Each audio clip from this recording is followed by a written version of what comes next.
Bobby. Bobby, What? What? I know you're upset. I know you're unhappy with the way the match ended.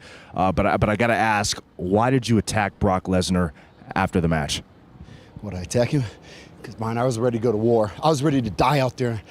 There's not a tomorrow for me. There's not a day after tomorrow. There's a now. That was the biggest challenge that I had, was beating Brock. That's what people have been talking about for years, and I went out there and failed. That's what you want to hear? That's what you want me to tell you? I failed. That's what happened. I failed. So back to the drawing board, or what? Quit, give up. What do I do?